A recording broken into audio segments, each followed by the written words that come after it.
Good morning বন্ধুরা। তো তোমরা সবাই কেমন আছো? আশা করছি ভালো আছো। তো সকাল থেকেই তোমাদের সাথে নিয়েই আমার সকালটা শুরু করছি। তো ছোটো সোনা ঘুম থেকে উঠে পড়েছিল, সেই জন্য ওকে বিছানা থেকে দোলনায় একটু দিয়ে দিলাম। আর আমি অনেকটা আগেই উঠে পড়েছি।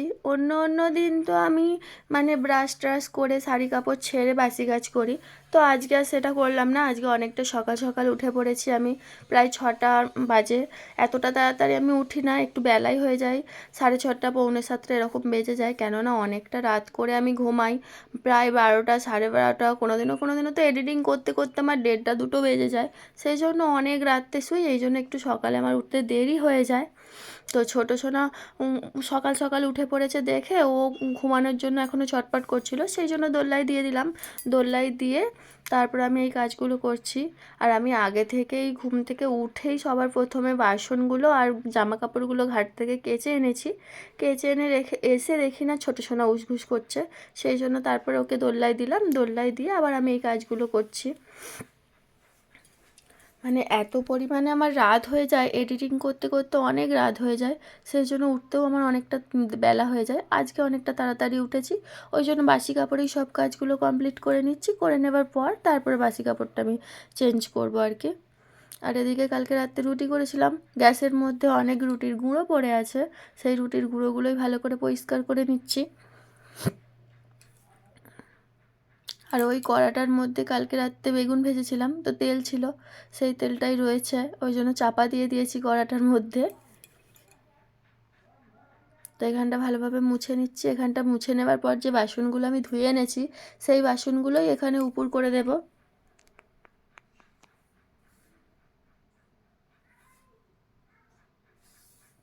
তো একটু কলের জল দিয়ে ধুয়ে নিই, কেন পুকুরের ঘাট থেকে আমাদের সব জিনিসপত্র ধোয়া হয়। সেই জন্য একটু সবার বাসনগুলো আমি কলের জল দিয়ে আর একবার ধুয়ে নিই, কারণ পুকুরের ঘাটে অনেক জীবাণু থাকে, সেই জন্য আর একবার কলের জল দিয়ে ভালোভাবে পরিষ্কার করে ধুয়ে নিই। তারপরে আবার যখন খেতে বসি তখন আবার ধুয়ে নিই, তার সত্ত্বেও এখন আরেকবার ধুয়ে দিই। তো আমার প্রায় সব বাসনগুলো উপর করা হয়ে গেছে।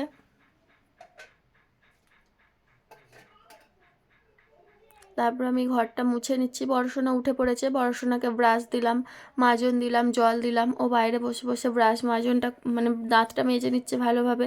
আমার তো একটার পর একটা কাজ, এক মেয়েকে সামলাই তো আর এক মেয়ে উঠে পড়ে। তারপরে আবার ওপরের কাজগুলো সব বাকি ছিল, যেরকম উনুন নাতা দেওয়া, ওপরের ছাদটা ঝাঁট দেওয়া, সেগুলোও সব করে নিলাম। তারপরে সেই ঘর দোরটা মুছছি। আমার খাটের তলায় যতটুকু ফাঁকা থাকে আমি রোজই মুছে নিই, কেননা যেটুকু ফাঁকা আছে সেটুকু রোজ মুছে নিলে পরিষ্কার থাকবে, ধুলো ময়লা হলো না, কিছু না। আর এমনিতেও আমার ঘর ভীষণ পরিমাণে নোংরা হয়, এত নোংরা হয় বলার মতো নয়। এক তো রাস্তার ধারে ঘর, সারাক্ষণ ধুলো বালি উড়ে উড়ে আমার ঘরে ধরে পড়ছে। ম্যাডো যাচ্ছে, টোটো যাচ্ছে, বাইক যাচ্ছে, সারাক্ষণ ধুলো ময়লা উঠছে। ঘর ধরে ভীষণ পরিমাণে ধুলো হয়, ঘর মুছলে তো জল পুরো কালো হয়ে যায়, এত পরিমাণে ধুলো হয়। তারপরে আবার দুটো ছোট ছোট বাচ্চা আছে বাড়িতে, তো ওরাও ঘরদোর ভীষণ পরিমাণে নোংরা করে, এটা ওটা নিয়ে এসে খেলা করে, কাদা টাদা মাঝে মাঝে তুলে ঘরদোর নোংরা করে। এই জন্য আমার ঘরদোরে ভীষণ পরিমাণে নোংরা হয়। আমি যতটা চাই পরিষ্কার পরিচ্ছন্ন রাখার জন্য, কিন্তু এক তো রাস্তার ধারে ঘর হওয়ার কারণে ধুলো ময়লা উড়ে ঘরে ঢোকে, দ্বিতীয়ত দুটো ছোট ছোট বাচ্চা রয়েছে, তাদের জন্য ঘরদোরটা ভীষণ পরিমাণে নোংরা হয়। ওরা এটা ওটা নিয়ে এসে খেলা করে, তো ঘরের মধ্যে ফেলে রেখে দেয়। ঘরের মধ্যে তো সারাক্ষণ পুতুল খেলনাবাটি পড়েই থাকে। তো তারপরে ছোটো সোনা ঘুম থেকে উঠে পড়েছিল, ওকে ব্রাশ করালাম, ব্রাশ করিয়ে মুখ ধোয়ালাম, আমি নিজে বাসি কাপড় চেঞ্জ করলাম, চেঞ্জ করে চা করে আর ছোটো সোনাকে একটু খাওয়াতে বসেছি। ওকে একটু ছাতু গুলে খাইয়ে নিচ্ছি। ছাতুটা খাওয়ালে কি হয়, সকালবেলা অনেকক্ষণ পেটে থাকে। আর আজকে ঈদ, সেই জন্য স্কুল ছুটি, সেই জন্য গুড্ডু আজকে সকাল সকালই চলে এসেছে আমাদের বাড়িতে খেলা করতে। ও সকালবেলা ঘুম থেকে উঠে খাওয়া দাওয়া করে বোনের সঙ্গে খেলতে চলে এসেছে বাড়িতে। ওদের বাচ্চা মানুষদের আর কি কাজ, স্কুল ছুটি মানে এবার খেলা। তো ছোটো সোনাকে খাওয়ানোর পর ওকে পুতুল দিয়ে বসিয়ে দিয়েছি, বসিয়ে দিয়ে আমি আর বড় সোনা একটু চা খেয়ে নিচ্ছি। চাটা বানিয়ে রেখেই দিয়েছিলাম, অনেকটা ঠান্ডা হয়ে গেছে। আমি আবার গরম চা খেতে পারি না, সেই জন্য একটু ঠান্ডা চাই খাই। ওই জন্য চাটা করে রেখে দিয়ে আমি তারপর ছোটো সোনাকে খাওয়াতে গিয়েছিলাম। গরম চা খেলে আমার জিভ পুড়ে যায়, আমার ভালো লাগে না। এখন আমি রান্না বসে দিয়েছি, কিন্তু রান্না বসানোর পর আবার আগে অনেক কাজ করেছি। কেননা বাপি ডাক্তার দেখাতে গেছে ইএসআইয়ের কার্ডে। তো আমার বড়বাবুর সই লাগবে, সেই জন্য বড়বাবুকে আবার বাগানে গেছিলো, ডাকতে গেলাম। ডেকে নিয়ে আসার পর আবার ওখান থেকে মাঠ থেকে একটু কুলপো শাক তুলে নিয়ে এলাম। আবার গিয়ে দেখি না বড়বাবু মাছ ধরছে। তো এই দুটো মাছ পেয়েছিল, একটা শোল মাছ ছোট আর একটা কই মাছ পেয়েছিল। সেগুলো নিয়ে এসে বাছলাম। বাছার পর ধুয়ে নিয়ে এলাম, ধুয়ে নিয়ে এসে শাকগুলোকে সব পরিষ্কার করে বেছে নিলাম। বেছে নিয়েই রান্নাটা বসিয়েছি। বাগানটা অনেকটা দূর, যেতে আসতে অনেকটা টাইম লেগে গেল, ওখানে আবার অনেকটা টাইম আমার নষ্ট হয়ে গেল। তো মাছগুলো প্রায় আমার ভাজা হয়ে গেছে বন্ধুরা, এগুলো তুলে নেব। তো আমার ক্যামেরা ধরার মতন কেউ নেই বা আমার স্ট্যান্ডও নেই, সেই জন্য আমাকে এরকমভাবেই ভিডিও বানাতে হয়। আমাকে এক হাতে ফোন ধরতে হয় আর এক হাতে রান্না করতে হয়, আর এই জন্য একটু ভিডিওটা দেখতে কীরকম লাগে। কিন্তু পরে স্ট্যান্ড কিনে নেব, তখন আর অসুবিধা হবে না। কিন্তু এখন স্ট্যান্ড নেই বলে একটু ক্যামেরাটা করতে আমার অসুবিধাই হয়। তো তারপরে একটু দিয়ে দিয়েছি 5 ফোড়ন, তেলের মধ্যে মাছ ভাজার তেলেই দিয়ে দিলাম। আলু দিয়ে মাছ দিয়েই ঝাল করব আজকে, মানে অন্য কিছু আর বানাবো না। জ্যান্ত মাছ যেহেতু, একটু পেঁয়াজ টমেটো আলু 5 ফোড়ন দিয়েই তরকারিটা বানাবো। তো আলুগুলো আমার প্রায় ভাজা হয়ে গেছে, সেই জন্য জল দিয়ে দিচ্ছি। আর এখন মানে হলুদ গুঁড়ো লঙ্কা গুঁড়ো আলুটা দিয়ে সেদ্ধ করে নেব। সেদ্ধ করে নেওয়ার পর পেঁয়াজ আর টমেটো দিয়ে সম্বুরে নেব। তো পেঁয়াজ আর টমেটো ভেজে সম্বুরে নেওয়ার পর আমার তরকারিটা প্রায় রেডি। তো আলুটালুও সব সেদ্ধ হয়ে গেছে, তরকারিটাও হয়েই এসছে। এবার এর মধ্যে দিয়ে দেবো ভেজে রাখা মাছগুলো। ভেজে রাখা মাছগুলো দিয়ে দিলাম। জ্যান্ত মাছ হলে আমি অতটা আদা রসুন দিই না, বেশিরভাগ সময় পেঁয়াজ টমেটো কাঁচা লঙ্কা এইসব দিয়েই করি। যতটা মানে নর্মাল খাওয়া দাওয়া করা যায়, বেশি রিচ বানাই না। তারপরে 5 ফোড়ন দিয়ে আর একটু আম চাপিয়ে দিলাম, চাটনি বানাবো। তো এবছরে আমের চাটনি আমাদের খুব কমই খাওয়া হয়েছে এখনও অবধি, আর এইটা নিয়ে 3বার হচ্ছে, নাহলে অন্য অন্য বছর অনেক আমের চাটনি এতক্ষণে খাওয়া হয়ে যায়। তো আমের চাটনি বসিয়ে দিয়েছি বন্ধুরা। আমাদের চাটনি খেতে বাড়িতে সবাই খুব ভালোবাসে, চাটনি ডাল আমাদের মাস্ট, খুব ভালোবাসে চাটনি খেতে। আর আমটা তো এত ভালো ছিল যে 2 মিনিট গেল না আমটা সেদ্ধ হয়ে গেল, এত ভালো আমটা। আর আমের চাটনিটা খেতেও খুব ভালো টেস্ট হয়েছিল। কেননা যে জিনিসটা ভালো হয় আমি ভালো বলি, আর যে জিনিসটা খারাপ হয় আমি সেটা পচাই বলে দিই। তো রান্না টান্না মানে ভাত চাটনিটা হবার পর আমি ভাতটা বসিয়ে দিয়েছিলাম। ভাতটা বসিয়ে দিয়ে আমি জল আনতে গেছিলাম। আমার বাড়িতে কোনো জলের ব্যবস্থা নেই, সব কিছু ওই কল থেকে পুকুর থেকে এসবভাবেই হয়। ওই জন্য 1 বালতি আর 1 ড্রাম জল নিয়ে চলে এলাম। আর আমি যখন যাচ্ছিলাম আমার পেছন পেছন ছোটো সোনাও ছুটেছিল।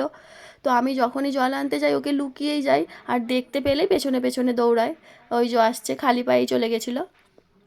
আমি এখন পুজো দিতে পারছি না, সেই জন্য বড় সোনাই পুজোটা দিচ্ছে। আমি পুজোটা দিলে সকালবেলা গুরুদেবকে সেবাটা দিই, অনেক সকাল সকাল সেবাটা দিয়ে দিই। আর বড় সোনা চান টান করে তারপরে সেবাটা দিচ্ছে। ও ছোট মানুষ, যেরকম পারছে সেরকমভাবেই গুরুদেবকে সেবা দিচ্ছে। শুধু থাকার থেকে তবু ও যেরকম পারে সেরকমভাবে সেবাটা দেওয়া আমার কাছে মনে হয় সেটাই ভালো।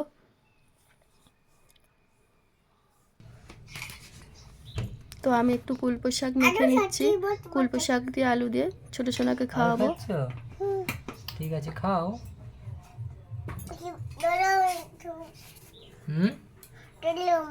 গরম? আচ্ছা, ঠিক আছে।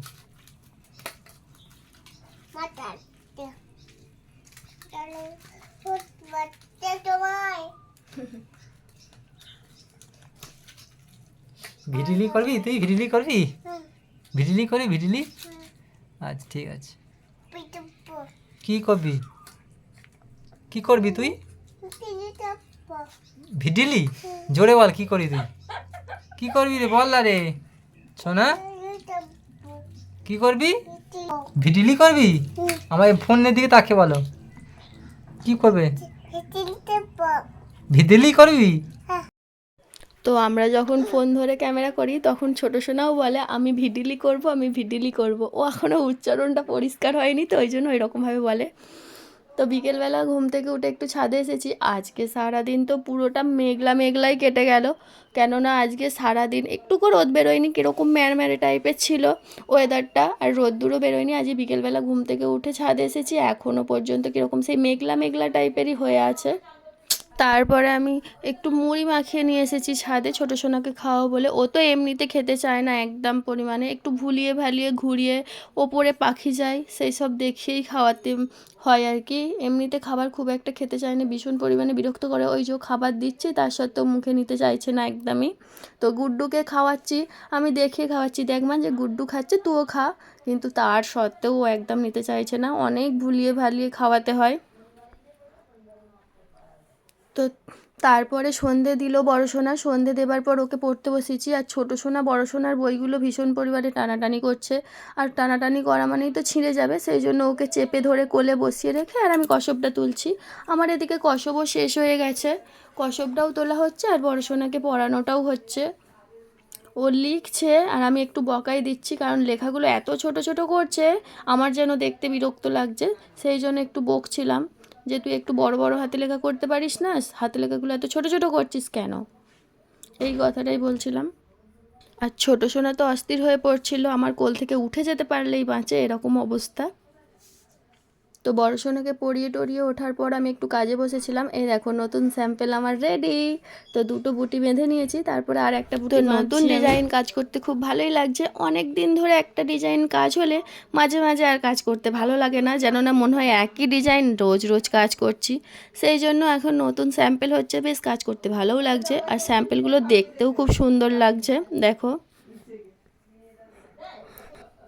তারপর আমি বসে পড়েছি আটা নিয়ে মাখাচ্ছি। তো ছোটো সোনা তো রোজ আমার কাছ থেকে একটু করে আটা নেয় আর খেলা করে, মানে গোল করে লম্বা করে বসে বসে আটা নেয়। আবার অল্প দিলে হয় না, আর একটু বেশি দিতে হয়, ও অল্প দিলে আবার নেবে না।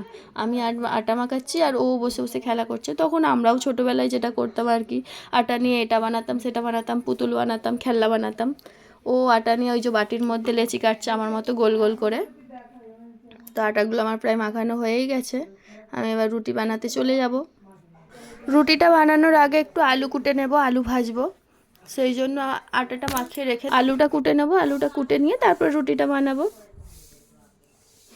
তো বড় সোনা ছোটো সোনা সবাইকে খাইয়ে দিয়েছি, বড়বাবু খেয়ে নিয়েছে। সবাইকে খাইয়ে দেওয়ার পর আমার ছোটো সোনাকে ঘুম পাড়ালাম, ঘুম পাড়িয়ে আমি খেতে বসেছি। কেননা ওকে না ঘুম পাড়িয়ে যদি আমি খেতে বসে যাই আমার খাওয়া তো হবেই না, বিরক্ত করে মারবে, সেই জন্য ওকে খাইয়ে দিয়ে ঘুম পাড়িয়ে তারপরে আমি খেতে বসেছি। তো আমার ভিডিওটা আমি এখানেই শেষ করছি বন্ধুরা। যদি ভালো লাগে লাইক করো, কমেন্ট করো, আর চ্যানেলটা সাবস্ক্রাইব করে আমার পাশে